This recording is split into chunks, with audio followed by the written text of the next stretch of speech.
Okay, I've got my notes on this machine here, so I'm going to be wandering 214. Isn't it hard to follow Carlo? Okay, I think we're going to have quite different talks. This is a photograph of traffic in Beijing. And I think we've been living with the private car, a transport system dominated by the private car for so long that it's hard to imagine life without it. The UK government in 2011, the Department of Transport went away and said they thought traffic would increase by 50% in the next 25 years, and there would be basically no carbon savings. A bunch of academics in the UK and in other countries believe that we've already reached peak car, and that car traffic is going to be going down. London traffic appears to have fallen by 50% in the last 10 years. I'm aware I've got Peter Hendy in the audience, and he might disagree, but there's been considerable decreases. As an information person, I see all these people sitting in metal boxes, I believe are quite expensive, getting in each other's way, and there's not a lot of communication going on about the fact that they're wanting to go in the same direction, at least at this point. There are a few buses, but they're stuck in the traffic too. I want to just look at the last sort of 10 or so years. This photograph comes from Wikipedia. Thank you very much. Wikipedia didn't exist 10 years ago. Nor did Flickr, Twitter, Facebook, Wikipedia, Open Data, Creative Commons, Google Maps, Amazon, YouTube, etc. So that's what's come in the last 10 years. What's going to come next? And I believe that transport in the information age will be as different from transport in the industrial age as that was from the agricultural age. There will be cars, but we will be using them in very different ways. And bear in mind, the Encyclopedia Britannica was first published in 1768. This year, they published it for the last time. Why? Because people don't want a physical encyclopedia anymore. They'll look it up on the web. Not only will they look it up on the web or their smartphone, they will trust a bunch of volunteers who they don't know for that information in Wikipedia, possibly. So if those are the changes that are happening elsewhere, what could be happening in our transport system? Anyone who knows, okay, oh, sorry, I need to press that button, and then you can see what I can see there. Anyone who's followed transport knows that protest is the way, it's part of the engagement. It's part of the engagement between policy. Whether you go back to the Rebecca riots, which were in Wales in the 1840s, which were about road pricing. They were about the turnpikes and charges for using the roads. The freeway revolts in America in the 1960s, critical mass, which started in 92, which the theme was, we are traffic, we're not getting in the way of traffic, we are traffic. And then, of course, there was a petition in the UK against road pricing policies, which had 2 million signatures. So 1840s, we were talking about road pricing, we're still talking about them in 2009. One can't ignore the views of the people. And the views of people are increasingly adapted in a very complicated social media setting. I think that road closures, are they road closures? Is this a road? Oh, hang on. No, sorry, I need to press that button. I'll get the hang of it eventually. This is called a road closure. It's actually a road opening. Because it used to be full of cars and the people were squished to the side. Now people can come out. This is New York. This is Summer Streets. It first happened in 2008. This is a very new idea. And people can enjoy a city without cars for 2 or 3 weekends. And the question is, what do they then go back and ask for the rest of the time? It's not just the US. I need to press that button. On the right, we have the Paris plage, which was first happened in 2002. So that, again, is under 10 years old, where they turn a highway into a beach. And this was the opening of, does anyone know this? This is the A40 road in Germany. When they opened it, they laid out a banqueting table of 20,000 tables, and it's in the Guinness Book of Records. 30,000 people came and enjoyed the road, walking and cycling, and they had to close access to the road because there were so many people on it, and not one of them was motorized.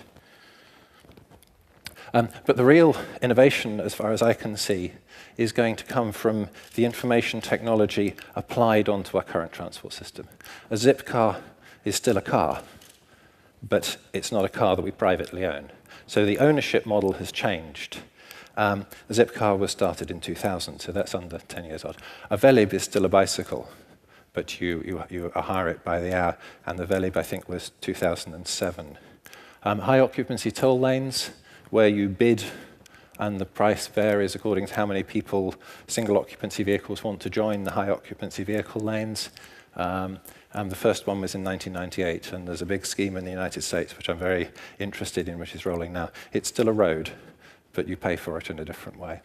And of course, then there's information for public transport users. We work with Google. We're a supplier to Google for their public transport services in London. The one thing that will not change, regardless of virtually how much money we change at it, is the physical infrastructure. These railway lines are pretty much where the Victorians laid them down in England, and the same is true for other countries. It was trimmed down considerably in the 1960s. There are a few additions. We're talking about one high-speed line.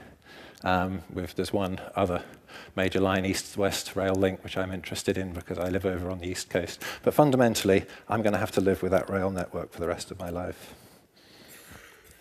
Similarly for the road network, this is the thickness of these roads according to how many lanes there are. So you get a sense as to how much highway capacity there is.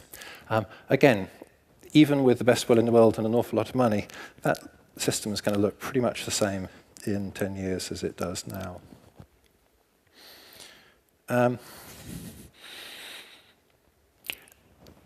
What will happen is this is a very interesting data set. This data set was released as open data by the UK government, and if you're in a country that is not releasing your data as open data, please start now. Because all sorts of people can go and take your data, nose around in it, and find interesting stories in it, which is really what our company does. So we have a few roads in the UK which have more than 200,000 vehicles per day going on them. I think I've got a little jobby there, yeah, just round Heathrow Airport. A bunch of them with 100 to 200,000. Generally, you need a 4-lane road to do that. And then we get down to the smaller ones for a 3-lane road and the 2-lane road. And what has happened to how we're using the road space has changed very considerably in 10 years. We've got count points, the same count points for 10 years now, coming through this system.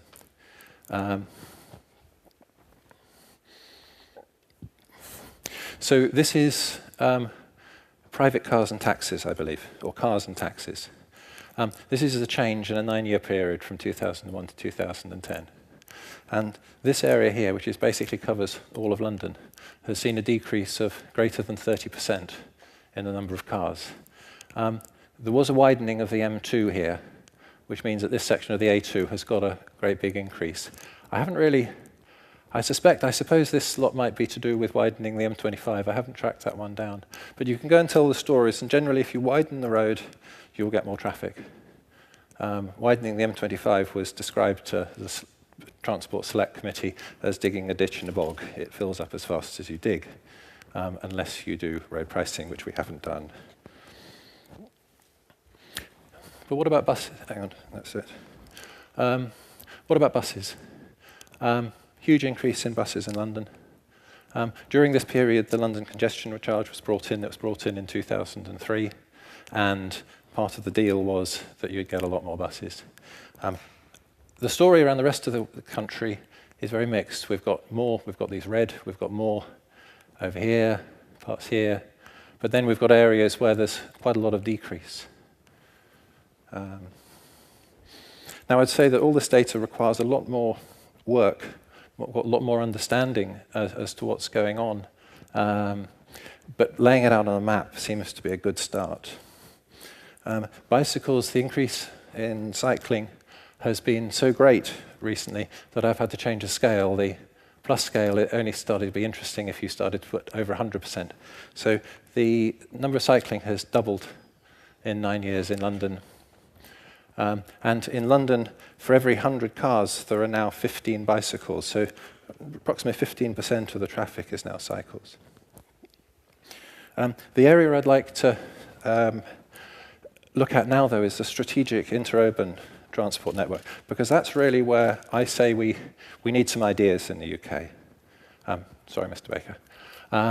No, I mean, we have this model, and I think a lot of countries have the model, that we have roads, which are used for whatever vehicles want to use them, railways, and then we have airports. And so often you hear people talk about the 3 modes of transport.